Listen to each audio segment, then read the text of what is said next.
Hey everyone, it's Tuesday and you are here at Litvak Leadership Live and we're going international again. I am here with my new friend and I didn't even ask you how to pronounce your name, so we're going to see if I do it right. Errit Kuldkepp. You did it. Yes, Errit Kuldkepp. Well, it's just Okay, but I said it like an American, so it's okay. Say it again, so I want to see if I can learn to say it right. okay. It's Errit. Errit.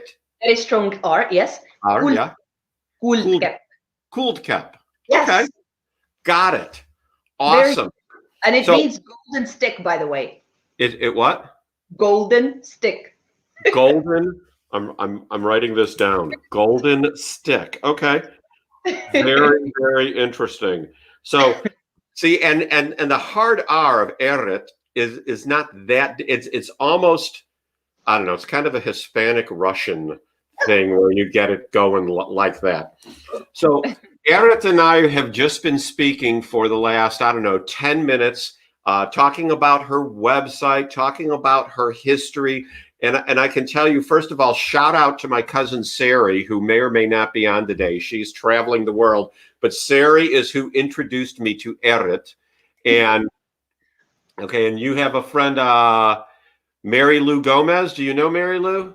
Yes, I do, actually, from for a couple of years ago now, because she followed me on my journey to Andrea Bocelli. Do you know him, Sean? Do you know the tenor, Andrea Bocelli? I know now. I saw him on your website, but I know the name. Why do I know his name? Do you know the song "The Time to Say Goodbye" with Sarah Brightman? I think so. I do. I think you know if you will hear it. I do. Yeah. So, yeah, he's a world known and loved tenor from Italy, and that's why. Okay. Followed the journey. Yes. So everyone, Eritt is. Am I saying it right? I feel like I'm doing it wrong. Oh, you're doing it right, by the way. Okay, good. So Eritt is one of the most positive people that I have seen on Facebook. She is if you are one of those people out there that say, boy, everything on Facebook is so negative, well, that's because you're following the wrong people. Yeah. So you need to flush out some of your friends. You need to hit unfollow. Don't unfriend them. Just unfollow and start following positive people like Eritt. So I'm going to throw up her website to you right now so you can check out her website. So Eritt, tell us a little bit about how you got started in sharing your positive attitude with people and helping them individually. All right. Well, if I may, I'll jump back into when I was 19 as an au pair in Chicago. Actually, suburb of Chicago, Glen Ellen. And I had two adorable kids. And I remember that they were captivated by the attitude. But my attitude was I didn't, behave towards them like I was working, but I took them as my little brother and sister. So it was all about mindset. So it started there. And when I came back to Estonia, then I just realized that whatever I did, there were things that people were inspired by. And step by step, I started doing it. And since 2010, when I also entered the social media, I decided to share what inspires me with the hope that it will inspire others as well. And because I do believe and I do see that people naturally are actually good. I mean, when they are born and etc. But life is something that does to them, or they allow life to have such a negative impact that they lose their inner positivity, which is actually true to all of ourselves. I mean, sure. Yeah, and it's just we don't need to add up to negativity if we have a choice. So I decided to add up to positivity. Well, and I hear exactly what you're saying, because individuals when they're born, I mean, who knows angry babies? Nobody knows angry babies or small children. Small children have an innocence about them.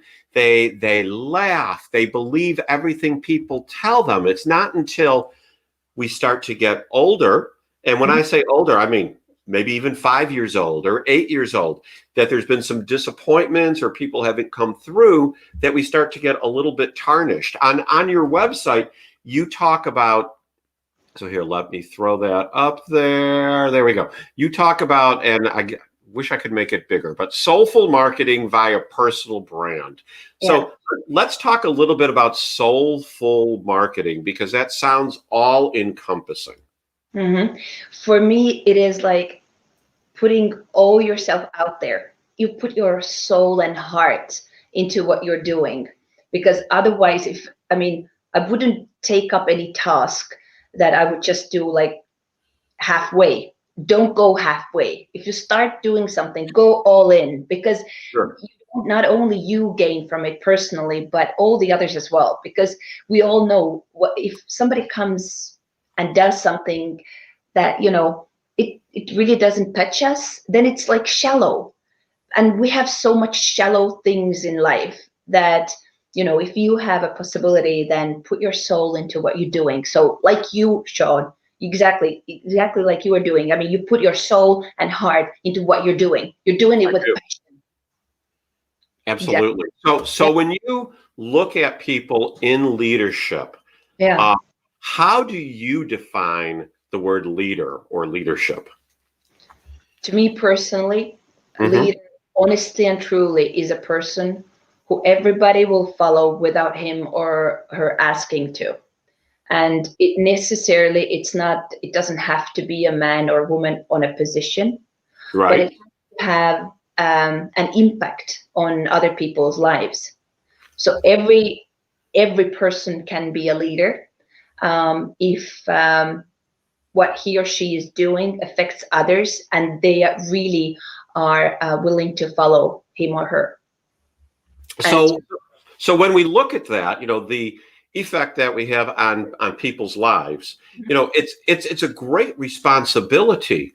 I know that as I have grown in leadership roles, I've realized that probably, well, let me ask you, what do you think the number one skill leaders need to improve in is?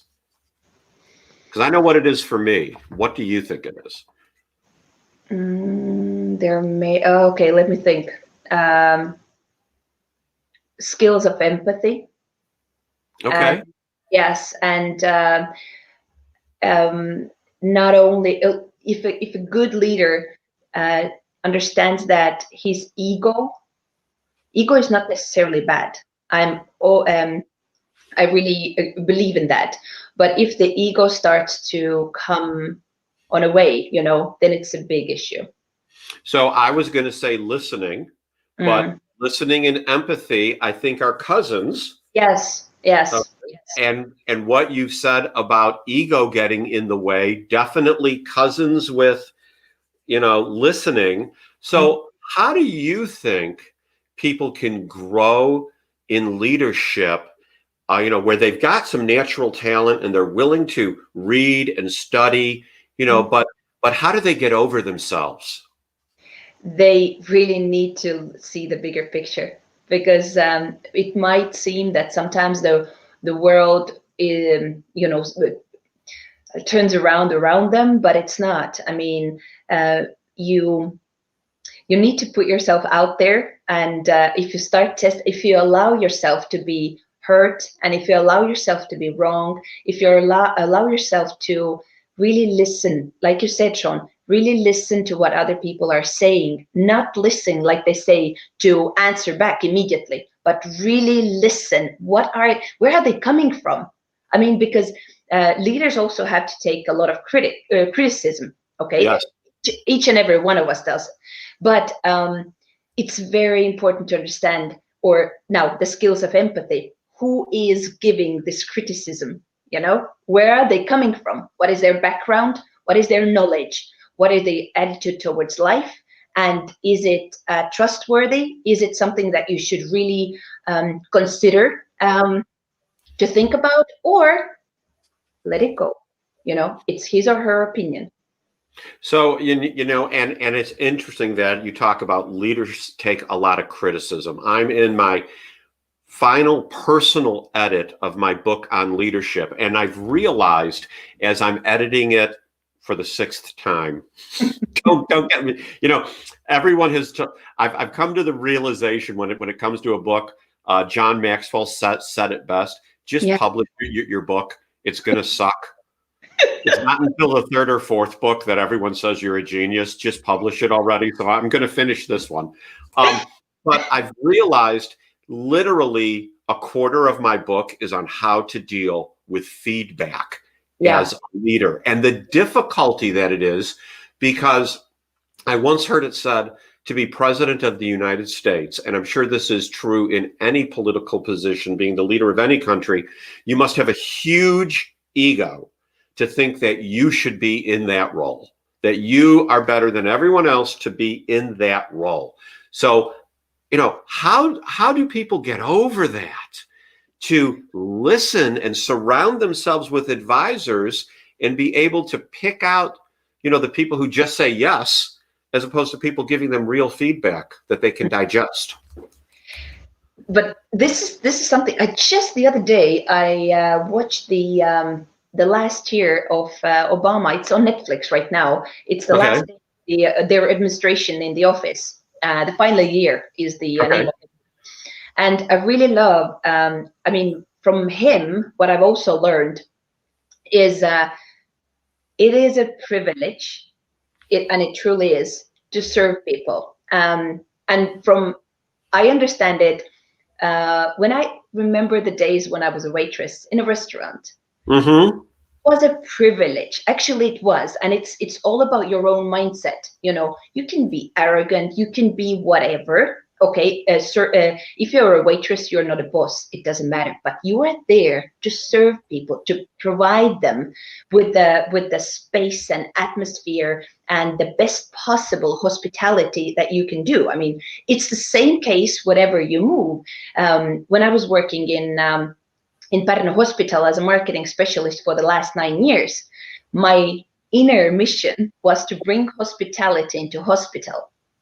And the same case. I mean, it's all about the mindset, because hospitality is not only in tourism industry. Hospitality is you can apply it in every single sector. You can. So when you look at your own life, what role has your personal faith played in how you relate to people and encourage them? I take too many things into my own heart, like very deeply, and I encourage them this way, that whenever since I was a kid, I was taught, if somebody hurts you, don't hurt them back. Don't get back to them the way they did. Whenever as soon as you're growing up, especially in the school, it's one way, but if you go to a workplace, then Sean, they are emotional bullies with whom you can't immediately have a face-to-face communication, because they're like somehow, playing in the background, that you can't really pinpoint that, okay, it's you, but I know that they are doing this, that they are emotionally draining you. So this is the way I read mantras, and I'm not kidding. I was forgiving them. I would count on my fingers, that, whatever the name was, I forgive you, and I forgive you myself for taking it all in. And I would never go back to them the way they treat me, because it feels bad. It's yucky. And you don't want to create this yucky feeling for the others. So it's working on yourself constantly.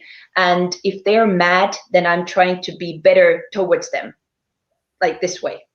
And it's hard. It's hard work. I'm not saying it's easy, but because you get mad and you would love to scream. Sometimes it helps, but most of the time it doesn't.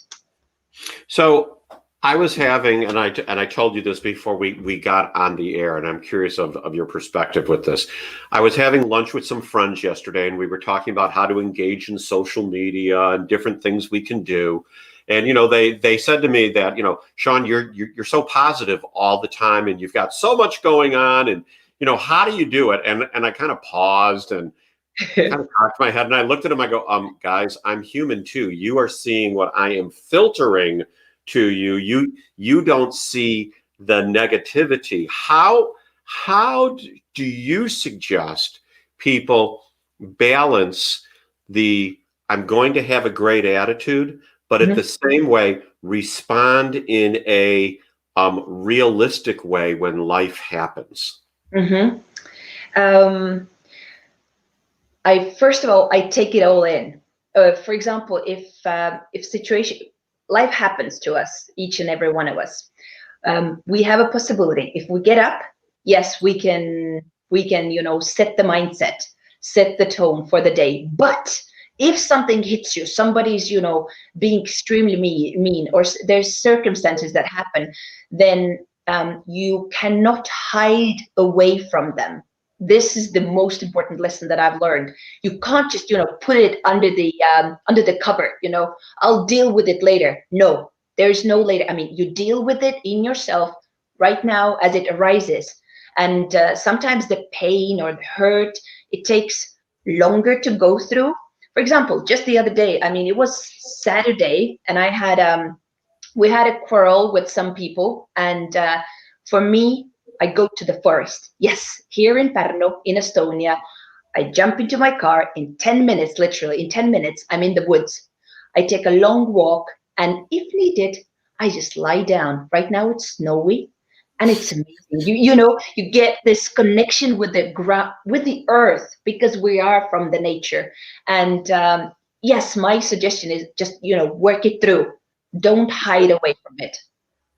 So when you think back to, all great leaders were obviously great followers. I have yet to see a great leader, a truly great leader that was not a great follower, and frankly, probably is still a follower of someone now, because before you can lead, you have to know how to follow.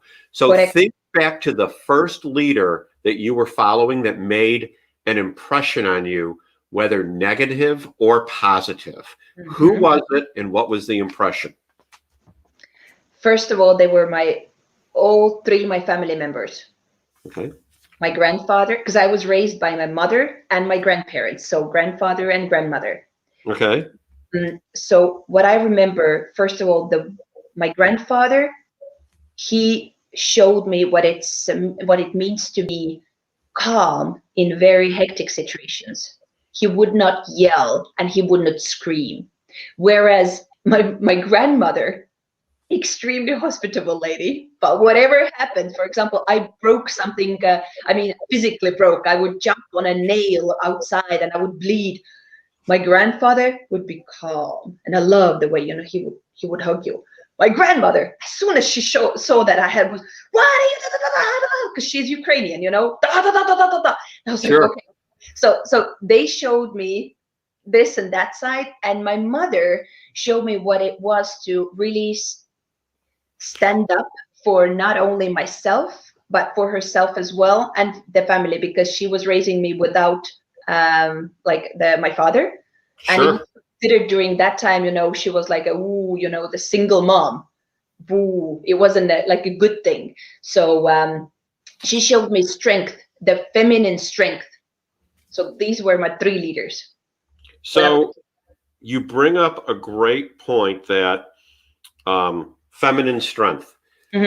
So many people in the world, I believe at least, are advising that, men and women were exactly the same. Women in business, if they're going to succeed, they have to act like men. Men, you need to get in touch with your feminine side. I don't believe any of that. I believe there is feminine strength. There is masculine strength. We're each, we are created in God's image. And, God is not confused. So if people don't like that, I'm sorry, you don't have to follow me. So but what I'm saying is, how do you define feminine strength, and how is it different than masculine strength? To me, the feminine strength is the mental one, because for me, the masculine strength literally is the physical and the physical strength.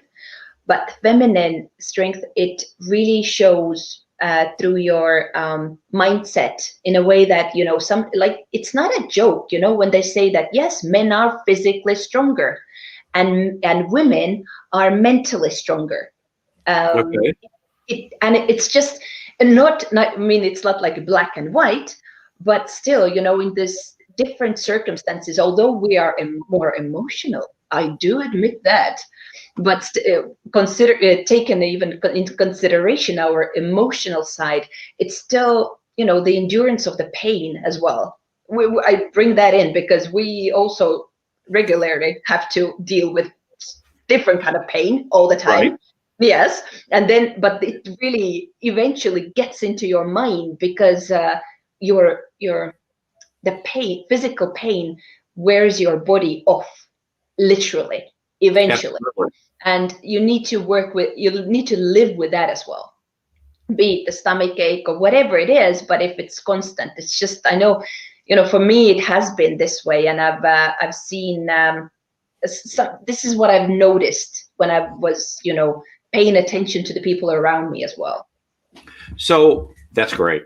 Where do you go for inspirational leadership? Where do you go? Where do I go? Let's see. First of all, I go online as well because there are different leaders who I follow. Okay. And one of them is Simon Sinek, for example. Yes. Then Oprah, I've been following for a long time, and Barack Obama and Michelle Obama. These are the figures that I've been, and it's not just to throw the names. But in here in Estonia, I was really fond of my previous manager of the hospital, so I was working under him. I really took him as my mentor. So he was, he showed me, and I was always open to learn how to do and how not to do. This is always the case, you know.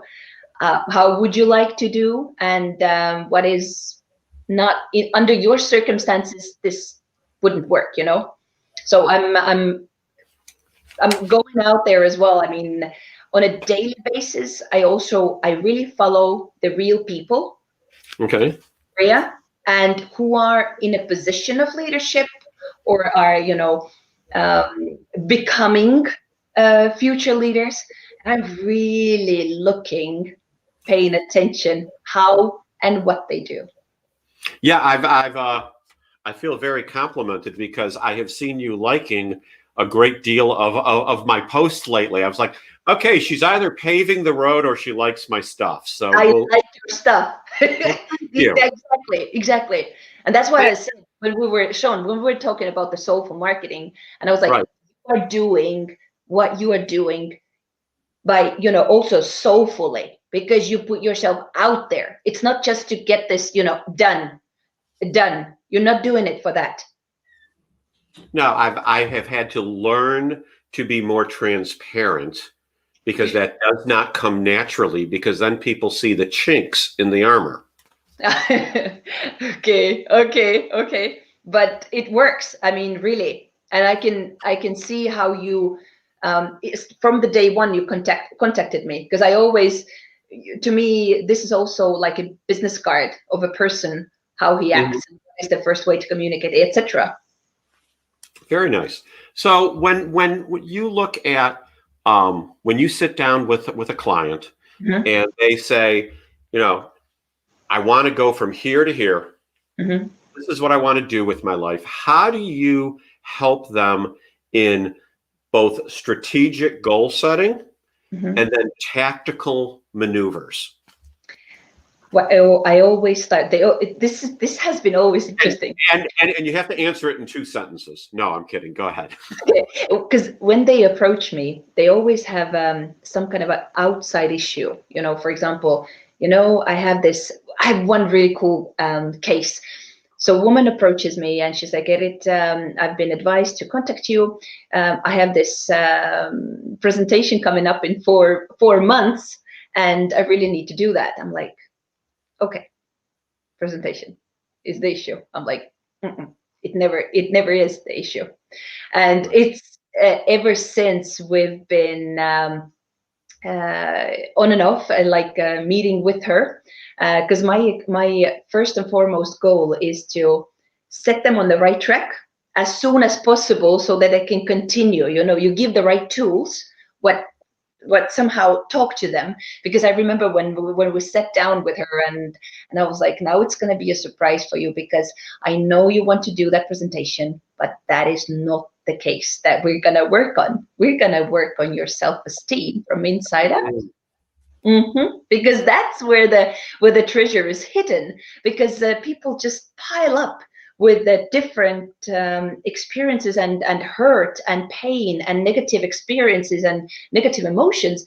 They just and they try to be like others expect them to be, and they are hiding away themselves from the world and from themselves. So why I do my strategy is always, when they come with an issue which is an outside thing, it's actually always an inside thing, and it hasn't failed yet, truthfully. So there's an author, Larry Levine, who wrote a book called Selling from the Heart. And what he talks about is being yourself in every area of life, whether you're in sales, whether you're with your family, whether you're with your buddies from college after years, be yourself. Now, I've heard other people say that you are some version of yourself in each of those settings. But they're saying that the versions can be somewhat more different. There could be a greater difference than some people would imagine. What do you say? How consistent should you be in the various verticals of one's life? To be honest, I've been working not hard, but very intensely on the areas that I want to be as authentic as possible in every single area of my life. So whatever, I'm at home right now, or I go to work, or I meet a person, I don't want to play like the roles. Yes, I might be sometimes maybe more strict, but I want the whole myself to be there as I am. Yes, because otherwise you wouldn't really need to think, okay, now I have to put this mask on, then I have to put this mask on. I'm done with the masks, and I never liked them. And what really hurt was when I started to reveal the true self. People would, be like, whoa. I'm like, if you don't like it, I mean, this is what you get. You're more than welcome to leave, unfollow, whatever. But I'm not gonna play it, according to your rules. If each and every person's life is unique, and we have to, take the full charge and responsibility to live to the best, to live to our best selves. I mean, because we have this, just in this body, we have this one life, and if we screw it up, I mean, just then screw it up as we want to. But and if you make it happen like you really feel, because the world don't need copycats. It's just no. I mean, I can't be you, Sean. No. Yeah. No, you can't grow the facial hair as well. I'm sure, and I can't be you because I can't get this thing going on. It's just not happening. Yeah. So taking all we've discussed into account, I got two questions. The first one is, when conflicts arise between people, how do you advise how people can disarm the conflict? First of all, they should really, really, really admit that there is a conflict or there is an issue that needs to be solved. And they really should take for a time out for a second. It really works. I mean, really, I either go for a walk or just be quietly, but then please talk about this.